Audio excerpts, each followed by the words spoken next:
again, good day. Meron po tayong tanggap dito na Concert AP 302. Ang issue po nito, sabi ni customer, wala daw po yung isang channel.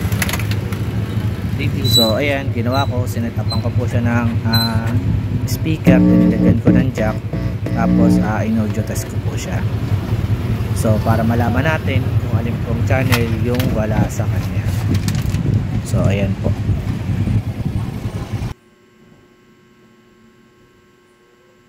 Then sinimulan ko na siyang baklasin. Tulad ng dati, ganun lang din naman po siya kalasin. Meron lang po siyang 6 na tornilyo, 4 na tornilyo bali yung sa magkabilang gilid, then 2 sa likod. Then nung binuksan ko siya, so ayan ang kanyang laman. Meron siyang 4 na transistor sa kanyang output. So ang ginawa ko dito para malaman natin kung saan ba galing yung kanyang issue, dahil dalawa yung kanyang relay. So ang gagawin natin dito, tatanggalin natin yung linya ng kanyang input. So sa input tayo babase kung alin ba yung may issue sa kanya, kung yung preamp o yung kanyang mainboard. So ayan, makikita po ninyo, meron po siyang terminal dyan na 3, bali yung 2 gilid po niyan, yan po yung positive ng kanyang so ayan, pinutput ko muna dahil madumi. Base kasi sa sinabi ni customer na issue, ito daw po ay na-stock. So yan, malamang pinalawang din yung mga terminal niya, kaya wala yung kanyang output. So ang ginawa ko nga dyan, tinanggal ko yung socket ng kanyang input, then nag-audio test tayo dun sa mga pin ng terminal niya. So yung naririnig nyo pong umuugong, yun po yung kanyang audio. Pagka yun po ay may audio, ibig sabihin okay po yung kanyang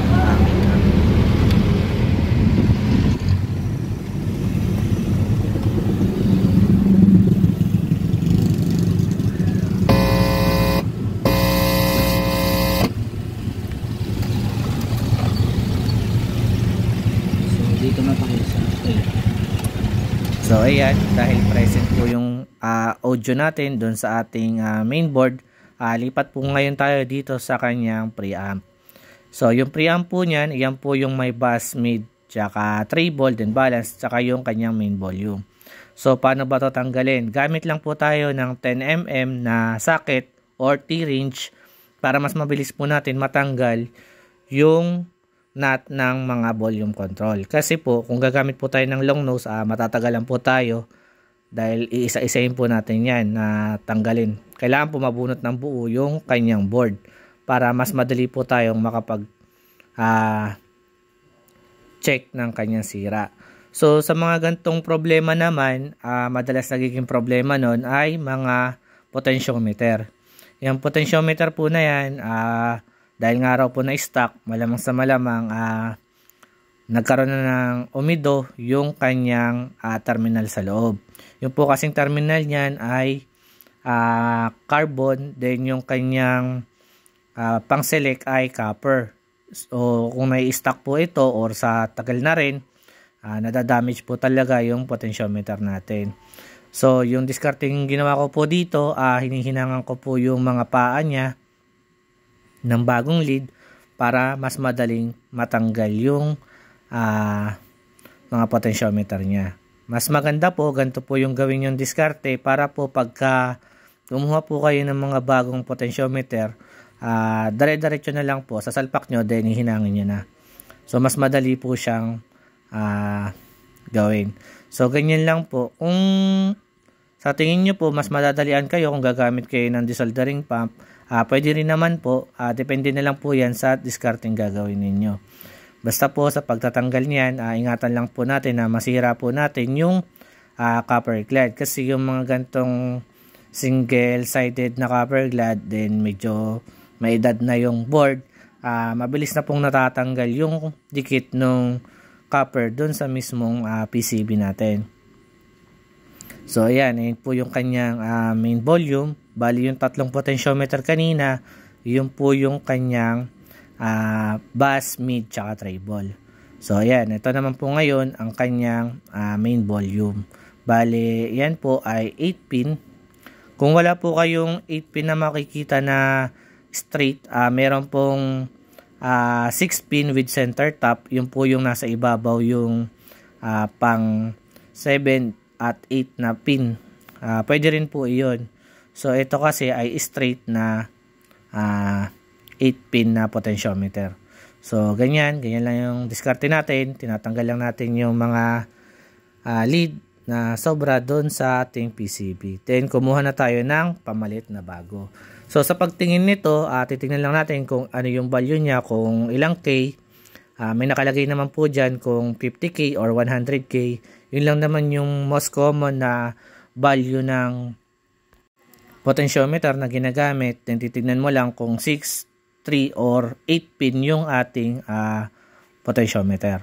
So yung ginagawa natin dito, yung kahit yung ground hindi na natin ibalik, okay lang yon yung kaninang kinat natin sa ibabaw. Pwede naman nang hindi ibalik yon kasi yung ground na yon ay para doon sa mismong chassis lang naman niya. So kahit hindi naman natin ibalik yon, wala naman pong epekto sa kanyang tunog o magiging problema sa kanyang output. So ayan, ang sinasabi ko na mas madaling procedure sa pagpapalit ng potentiometer o ng mga volume control. Mas maganda talaga siya, tanggalin mo muna lahat bago mo siya palitan ng bago. Para yung paghihinang natin, dire-diretso lang. Siguraduhin lang po natin na lahat po ng pin ay nahinang po natin mabuti at wala dapat tayong loose contact. Kasi kung may loose contact, pwedeng doon ulit bumalik yung dati niya sira na wala pa rin yung isang channel. So ayan, ikakabit na natin, ibabalik na natin yung dati niyang board. Yung pong mga volume control na bago, may kasama na po siyang bagong nut tsaka washer. Then sa may gilid po niyan, meron po yung axis na bakal doon. Yun po ay pinuputol para po mailapat natin ng maayos yung ating board. Yan, kung nakikita po ninyo sa left side, yun po yung pinuputol ko. Then isinalpa ko lang din ulit. Then ibabalik lang din natin yung mga nut na tinanggal natin. So ganyan lang po magpalit ng volume control, hindi naman po mahirap. Basta mayroon tayong sapat na gamit sa paggagawa. So ayan, binalik na lang natin yung mga nut kanina. Gamit natin yung ating 10mm na T-range para mas mabilis natin ibalik. Wag na po natin gamitan ng drill kasi baka masobrahan at mabasag po yung ating potentiometer kasi pundido lang po yung potentiometer natin. Hindi rin po natin kailangan higpitan ng sobra. Ang kailangan lang po dito ay yung higpit na tama lang. So ayan, binalik ko na yung mga socket na tinanggal natin para masubukan na rin natin kagad kung mag-o-okay na ba yung ating amplifier. Yung mga knob po niyan, kahit sa huli na po ikabit, pwede naman din. Wala naman pong ground o kuryente yung ating potentiometer. So ayan. Testing natin. Nag-audio test ako dun sa ilalim ng board ng volume control natin. Ayan, meron na.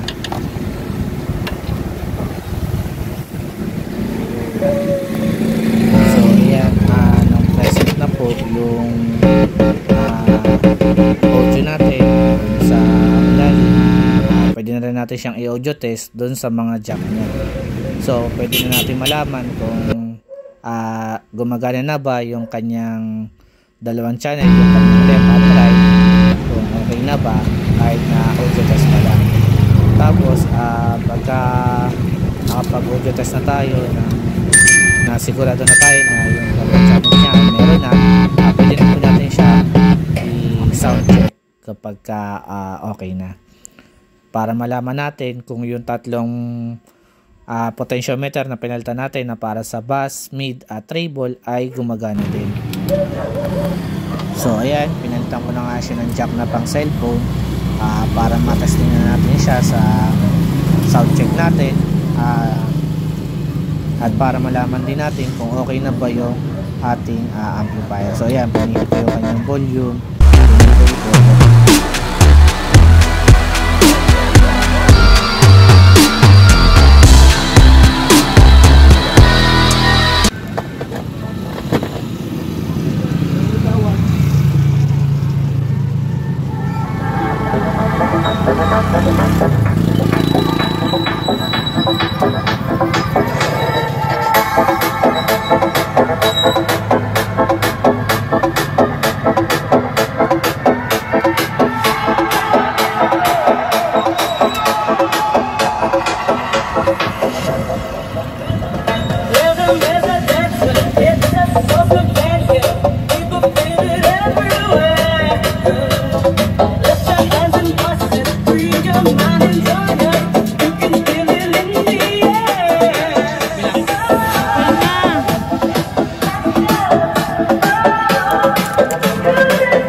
At so ayan, binalik ko na yung kanyang takip. Ina-assemble na natin siya ulit para habang sound check natin, pinabalitan natin yung mga tornilyo. Siguro hanggang dito na lang po yung ating video. Tapusin ko na muna.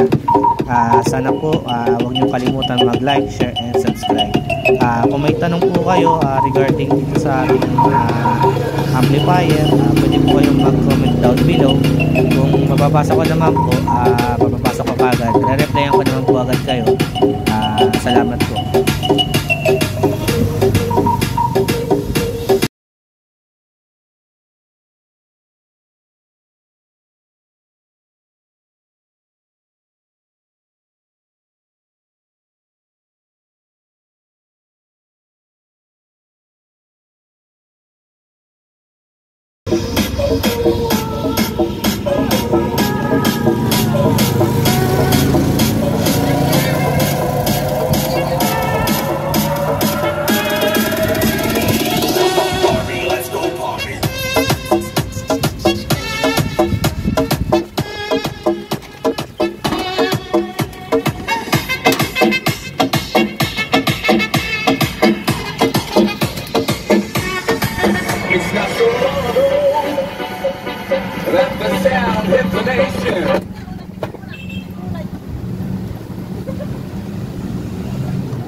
On your favorite radio,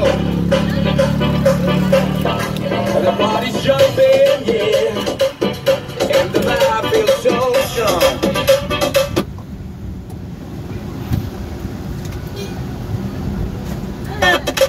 You know you got to sing along, don't you know? Pump it up, you've got to pump it up, don't you know? Pump it up, you've got to pump it up, don't you know? Pump it up.